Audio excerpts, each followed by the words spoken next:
Chapter 10. Stanley had no trouble falling asleep, but morning came much too quickly. Every muscle and joint in his body ached as he tried to get out of bed. He didn't think it was possible, but his body hurt more than it had the day before.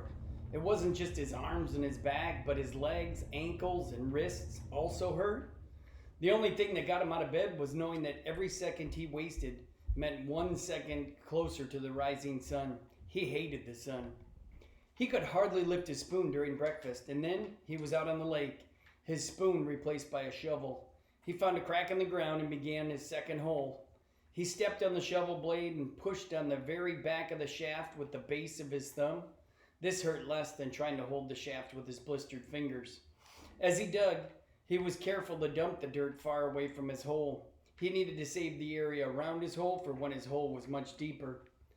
He didn't know if he'd ever get that far. X-Ray was right. The second hole was the hardest. It would take a miracle.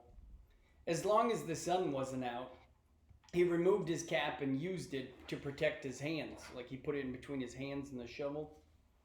Once the sun rose, he'd have to put it back on his head. His neck and forehead had been badly burned the day before. He took it one shovelful at a time and tried not to think about the awesome task that lay ahead of him. After an hour or so, his sore muscles seemed to loosen up a little bit. He grunted as he tried to stick his shovel into the dirt. His cap slipped out from under his fingers and the shovel fell free. He let it lie there. He dropped it. He took a drink from his canteen. He guessed that the water truck would be coming soon, but he didn't finish all of the water just in case he was wrong. He'd learned to wait until he saw the truck before drinking the last drop.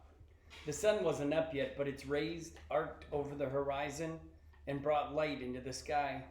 He reached down to pick up his cap, and there next to it he saw a wide, flat rock. He put his cap on his head, and he continued to look down at the rock. He picked it up. He thought he could see the shape of a fish fossilized in it. He rubbed off some dirt, and the outline of the fish became clearer. The sun peeked up over the horizon, and he could actually see tiny bones where every one of the fish bones had been, or tiny lines where every one of the fish bones had been. He looked at the barren land all around him. True, everyone referred to this as the lake, but it was still hard to believe that this dry lake wasteland was once full of water. Then he remembered what Mr. Sir and Mr. Pendanski had both said.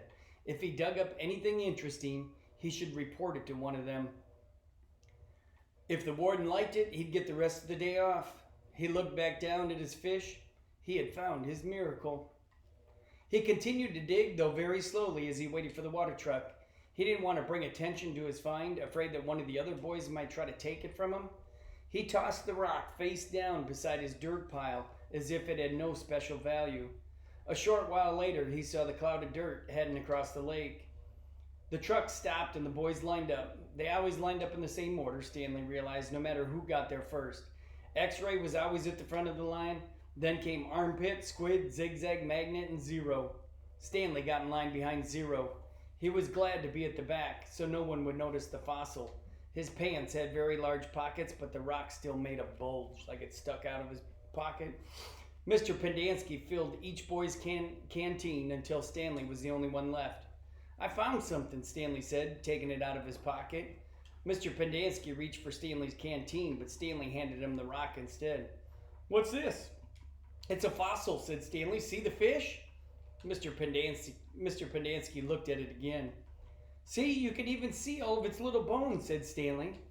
Interesting, said Mr. Pendanski. Lee, let me have your canteen. Stanley handed it to him. Mr. Pendanski filled it, then returned it. So do I get the rest of the day off? What for? You know, you said if I found something interesting, the warden would give me the day off.